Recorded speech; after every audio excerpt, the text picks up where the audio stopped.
Hi guys, welcome back to the garage. We're back indoors again after our little trip out and our walk. So this is the engine I picked up. There are other parts to look through, which we'll do in a minute, just to see what I got for my money and whether it's worth the effort. I won't really know until I strip it down. I do have my doubts about this engine, but we shall see, no point panicking yet. So what is it? It is an AYA motor, 425cc, and this engine would have been fitted originally into either a very early Diane 4 in the first few months of production, probably first 6 months or so, and also the AZU van from about 1968-ish, mid-68, till 1972. So they kept using the flat manifold engine after the later 1970 onward type engine was available. This one I suspect was in a van, but as I say, it would function just as well in the early Diane. Now, this engine is a sort of a hybrid sort of thing, really. So like the breather tower is the later type, whereas most flat manifold engines had the earlier separate breather with a variety of rubber vents to the atmosphere. And the other peculiarity is that depending on the market, this came with different electrical equipment. So the French market early Diane came like this, with an internal dynamo, which we're going to see when we take it apart. But if you lived in Belgium, and I believe Holland, I'm not sure, but certainly in Belgium, it came with a manifold mounted dynamo. So I suppose it depended where you live, what sort of equipment you're going to have on an engine like this. But anyway, this is the crank mounted dynamo, French market, out of a van. I'm certain of that, I'm sure it is. And there's not really much more to say on that, other than if you are interested in the early Dianes, the very, very early Dianes with the flat manifold engines, as well as being available in different spec, even on the French market, there were differences in that short production run. So this engine, for instance, came with a small round air filter, which you could get on the Diane. In fact, if you have a look at the Diane Club of France's website, there are some barn finds clearly showing this engine minus dynamo with a small round filter. But there was also a version, again, no dynamo, just like this, but with a small, well, I suppose almost square air filter, painted grease rose, which is different again from the 600 version, which came with a larger oblong metal filter fitted on this side of the engine. So clearly Citroën were fitting lots of different things in a very short production run, which is unusual given that they didn't change the 2CV that much very often. But there you go. So that's the engine. It turns, it's complete. It looks to be clean.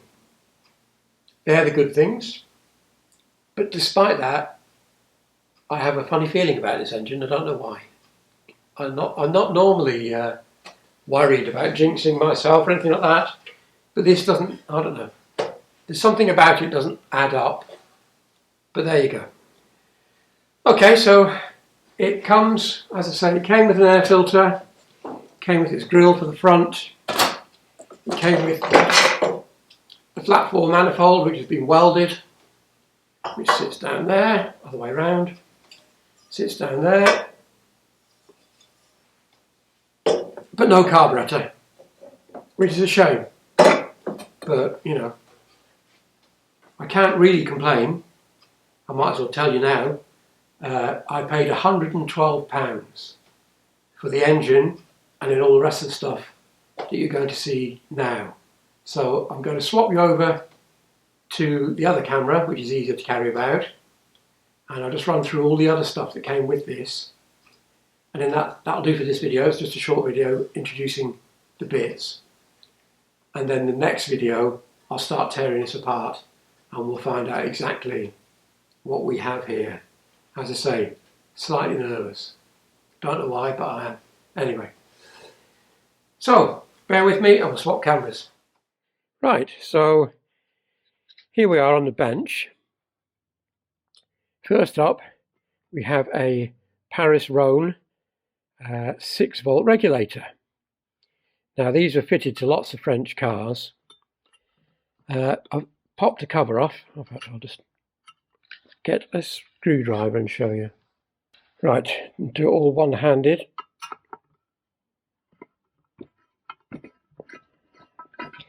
Now, as I say, these are fitted to loads of French cars of the period, and that's what it looks like inside, which is pretty good, pretty clean. Very, very minor marking on that arm, but the windings and things look superb, and all the solder works good. The resistor wire there's good. I suspect that when we test this later, which we will do in another video, I suspect that will be fully functioning. And with the clean up and a spray, I'll be able to pass that on to another enthusiast.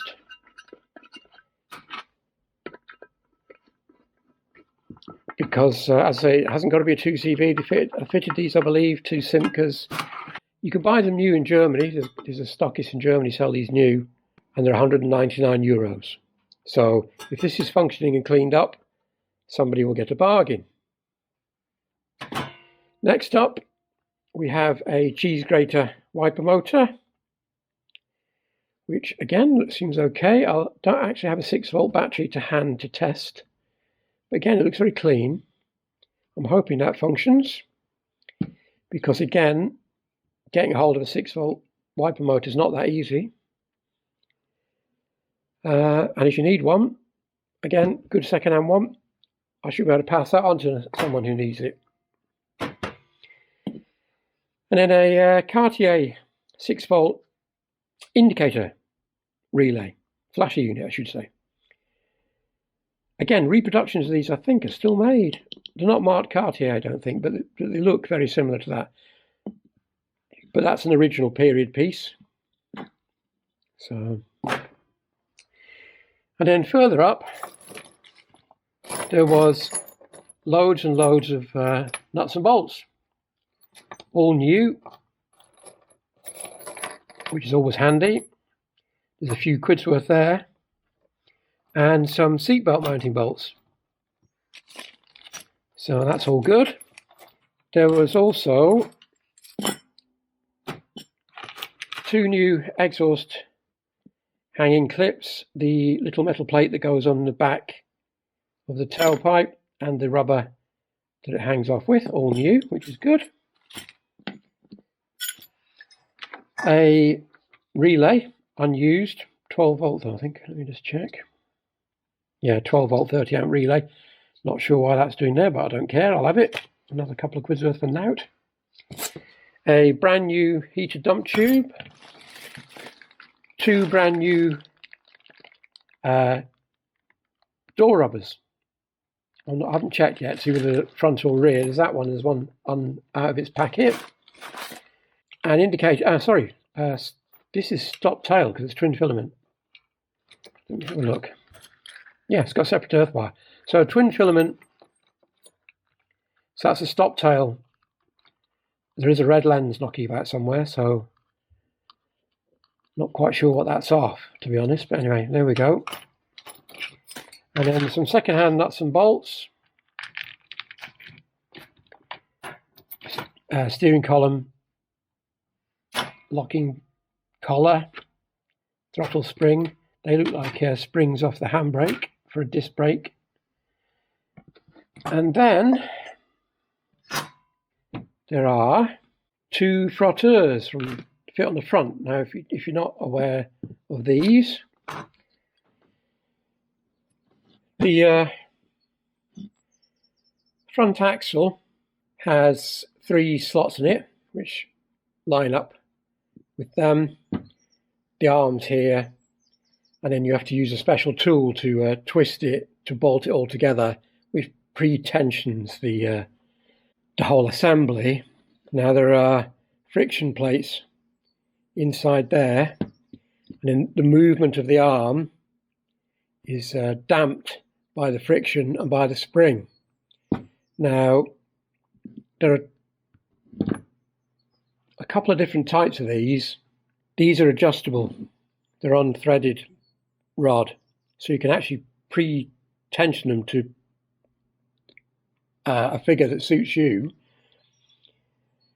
The best thing to do is look in a workshop manual, which will explain it a lot better than that. But basically, you can preset a torque figure or check the factory torque figure before you fit them. So anyway, there you are. I've got a pair of them. 2 covers that go over the end of the axle, like so. And then there's a rubber boot which goes over that as well, which keeps the rot out. I've only got one of them. But again, useful spares. They're in good nick. Very much reusable. I've no idea how much they are now to replace. I haven't got a clue. But got to be useful spares for someone that's got an older car. Now, they used to be fitted front and rear to 2CVs. They stopped using them on the rear first, and I can't remember exactly the date they stopped being used. I think about 1975, the 2CV went to all shock absorber suspension and got rid of these. I should really have prepared all this sort of stuff before I started chatting, but it's not really of any importance. I'm just showing you what I've got. Anyway, so they're the frotteurs. So let's move on and see what else we've got. Right, now, there was also a gearbox. Obviously, well, I say obviously, as far as looking in a Citroen workshop manual goes, this type of gearbox with a top-mounted gear lever was never fitted to a flat manifold engine that I'm aware of. However, this came supposedly off the same vehicle at the same time. I've got no way of testing that or checking that, but that's what they said. I don't know. But while we're here, I'll show you something. If I can get it, having to move it with one hand isn't easy. And nor is getting it in the light. Oh dear. Right, okay. Now then, can you see any of this? I hope so. I was told, and I haven't been able to verify it independently, but I was told that between the splines and the helical cut gear, in the flat section there, you'll often find machined rings.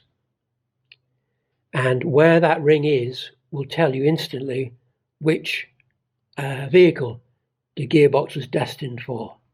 Now, this one has 2 machined rings, which I believe, and if I'm wrong, I'll put it up in the video because I'll have to check this, but from memory, 2 machined rings means 2CV4.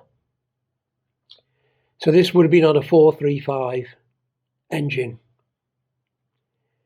If there's one, and then if there's a single ring, it will either be closer to the gearbox side or closer to the engine side, and then it will tell you whether it was AK400 or the Diane series, the Cartier, all that sort of stuff.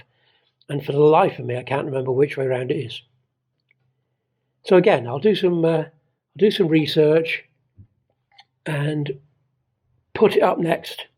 But I found that a fascinating little tip when I was told that, because apparently the casting numbers on the box don't necessarily tell you. And the only other way to then check is to check the rotations of the input shaft and how many rotations you get at the wheel in top gear. So if the box is lying on the ground, it's a damn sight easier to look at that than start faffing about turning things around. Right, so I've got to pause for now for a minute because the battery's just about to die. Right guys, I'm back. I've got two things. One, I have brought a light, which hopefully will show you the two rings more clearly, which is tremendously sensible of me. And then the second thing is, whilst I was getting the battery, I decided to go and find out exactly where these rings are. So as I said, two rings are 2CV4.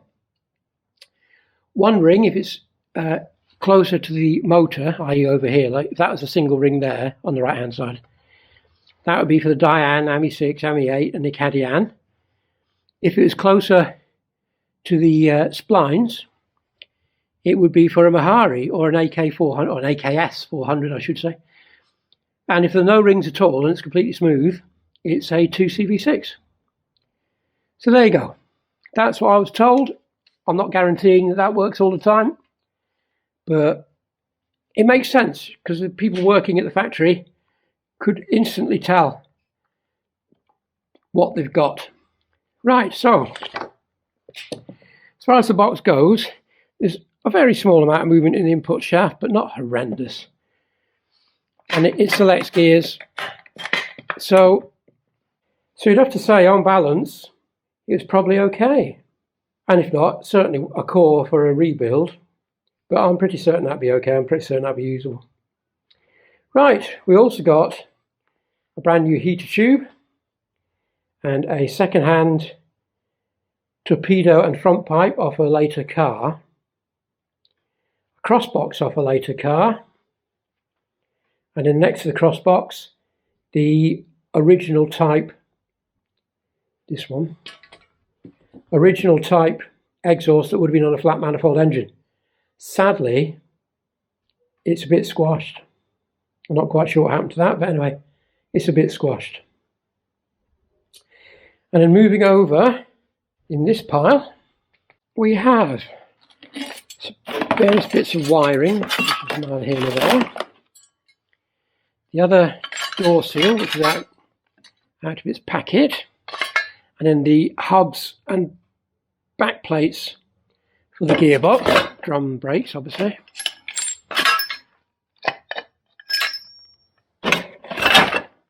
And then, I'm not sure what that is.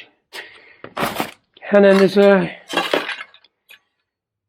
looks like a homemade battery clamp. And then that, which sort of looks like a trim panel of some sort. I'm not sure, again, not sure. All rubber. And then we have a couple of vent flaps for the engine heat exchanger shrouds. Another brand new exhaust clamp.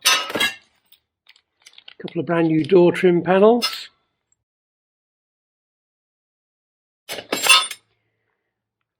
A rubber boot of some description. Again, not entirely sure what that's of. Peculiar section there. Who knows? And then a selection of AXO indicator, so they're indicators with lenses, good nick, usable I'm quite sure. Another indicator unit and a couple of reflectors which are not 2CV. And then that, I assume, is the reflector for the twin filament unit we looked at earlier. And then a couple over there, a couple of second-hand seat belts, lap belts, so of no use to us here in the UK. And that is it. So the next job will be to get this thing stripped. And we will start on that in the next video. So there you go. Is all that lot going to be worth £110, £112? Who knows? I suspect if I sold it all by the time it's all stripped down, I'll get my money back, which is frankly all I'm bothered about. I'm not doing it to make money, I'm doing it to have fun. Right, so there we go. Thanks for watching, guys. And hopefully I'll see you soon. Please subscribe if you haven't done so already. And call back to find out what a pre-1970 flat manifold 2CV engine looks like on the inside. Bye for now.